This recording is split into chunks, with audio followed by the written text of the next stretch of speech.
I'm Aaron from PhoneDog.com, and part 2 of the Apple iPhone 5 full video review starts right now.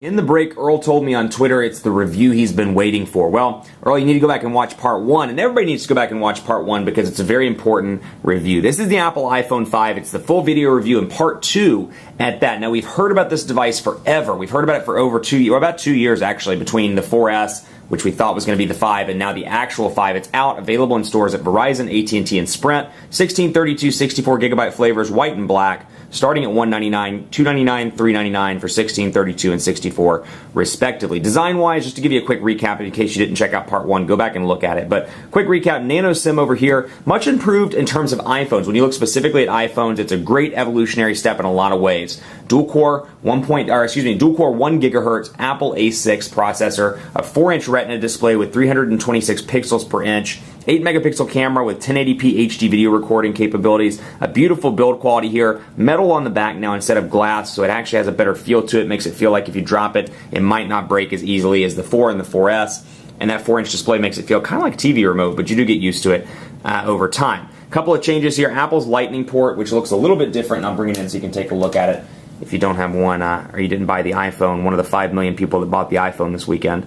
That's what the Lightning port looks like. Plugs in either way, and of course you can charge from there. So much like Apple's MacBook Pro line, you've got a charger that you can charge from either direction. Now again, take a look at things like this, the scuffs, the nicks, those came out of the box from both Verizon and AT&T, which actually ordered that one from Apple, just to make sure we had one in the office on launch day. But scuffs like that, hearing a lot of reports about that on Twitter and online, but again, design changes here, 3.5mm headphone jack at the bottom, just a nice feeling device that's 18% thinner, 20% lighter than the previous iPhone, and I may have those statistics backed up. It's 18% something, 20% something. It's either thinner and lighter, but I may have those flipped backwards, so forgive me for that. But nice device. Apple's iPhone or iOS 6 installed on this with new maps, which we're going to take a look at right now. Let's jump right into maps. We're showing up with Dallas right now, so you can see I have it pulled on 3D, and of course I can turn off 3D and zoom in and zoom out. Now Apple's maps have gotten a ringer in the press, or been rung through in the press. Huge issues with maps right now.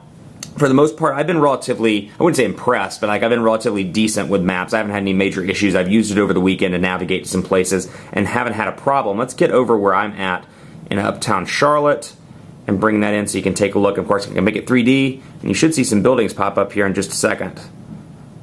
There are some buildings uptown, I promise. Well, this probably is a perfect case. Let me see here if I can get this focus in. Of course, you can twist it around, zoom it around as you see fit. So it's going to be a great solution once it's implemented. That said, it's probably not the best right now in comparison to Google Maps in particular. So obviously there's the Panther Stadium, and you can see I'm running on 3D right now with the checkerboarding as it's loading. Verizon's LTE nice and fast, as is AT&T's in the Charlotte metro area. I haven't had any problems with either of those, and like I said, I've been testing both. I bought demo units for PhoneDog on both Verizon and AT&T, and I've been relatively impressed. Talk quickly about battery life as well. 82% right now. This is packing a 1,440 milliamp hour battery. Standby time, I believe they quoted 8 hours on LTE, and talk time of 8 hours, standby time of about 9 days. And so I've been really impressed thus far with LTE. They've done a great job of maximizing it and keeping the power consumption low, even on Verizon, which has a historical issue with battery drain with their LTE handsets. Both AT&T and Verizon, not only do they charge incredibly fast,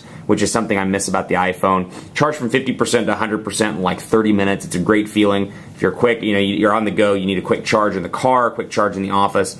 It's really nice to do that quick charging thing, and the Lightning port works relatively well, although you have to buy, obviously, new accessories if you're an iPhone fan. But, been impressed with that. 1,440 milliamp hour battery. It sounds small, but overall, been pretty impressed thus far. I'm getting about 12 hours, 12 to 14 hours with moderate use, which is, in my book, pretty impressive. And because of how quickly it charges, I don't think about it as much, which is nice, as opposed to something like the One X, the Galaxy S3, these other competitors that take forever to charge. So that is something to keep in mind. Otherwise, maps here, we'll take a look. 3D down here at the bottom, and of course I can zoom in on where I'm at. Let me pull out and take a look at the map navigation here. We'll do a current location to, let's do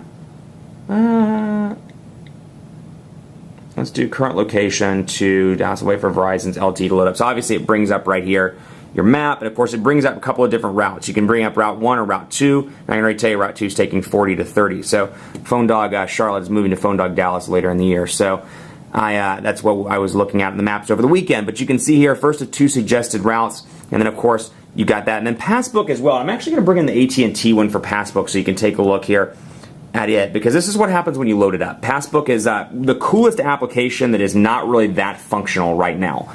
Passbook's great for people like me. I flew 107,000 miles last year for work, and it's great to have your boarding passes all in one place, your tickets, your store cards, your coupons. This integrates with Walgreens, with United, with American, with Delta. Hopefully US Airways will pick up an app pretty soon, although I switched over to American earlier in the year. But you can see Live Nation, Lufthansa, MLB, Sephora, Target, and you can integrate these things in. The downside to it is the only one that I can really get to integrate in well is the Walgreens one. I'm going to pull it up on Passbook and hide my my barcode here so you can't scan my Walgreens and get points. How dare you? And then of course you can see Walgreens pops up on the Passbook over here, but it doesn't pull up any sort of United stuff or any sort of American stuff unless you have tickets that day. At least I can't figure out a way to get it to integrate in. I would love to be able to open this up and just see United, American. So it's like American, 70,000 frequent flyer points. You know, United, 25,000 frequent flyer points. Delta, 40,000 frequent flyer points. I'd love to be able to kind of see that kind of stuff as opposed to downloading a third-party travel app. I get that the tickets, that's a great idea. It's a great solution. I'd love to have it to be a more useful application in those weeks maybe where I'm not traveling, or like 7 days where I'm not traveling, which is hard to come by, but I'd still love to see more of that.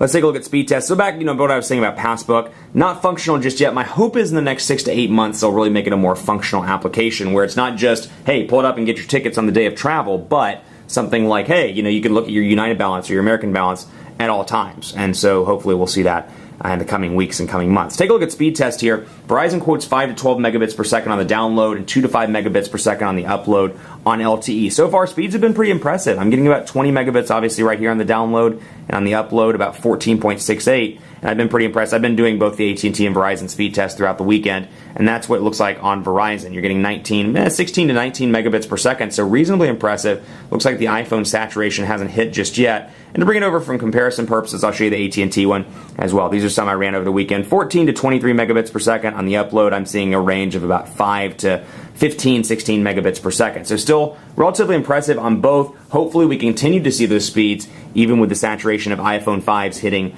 the LTE network. So obviously you've got that. We'll take a look as well at camera. 8 megapixel camera on this device, and you'll immediately notice that the bottom has changed ever so slightly here. You've got the toggle to switch between still pictures and video. You've got your camera button here. You've got your options up top, grid, HDR, and then of course panorama, which is a big feature right now of iOS 6 and the iPhone 5. So I can move the iPhone continuously. Let's see if I can shoot a panorama of my office so you can see what it looks like right now. I'm going to keep the arrow on the center line.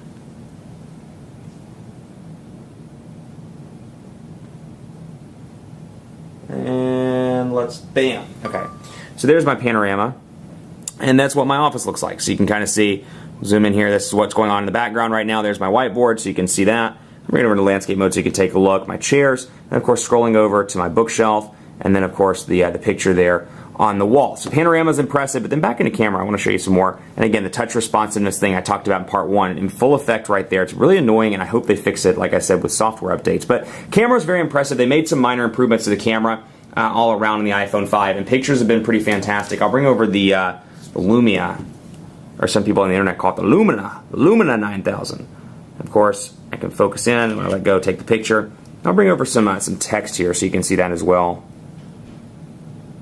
And I'm pretty close to the text. So overall, like I said, been pretty impressed with the camera.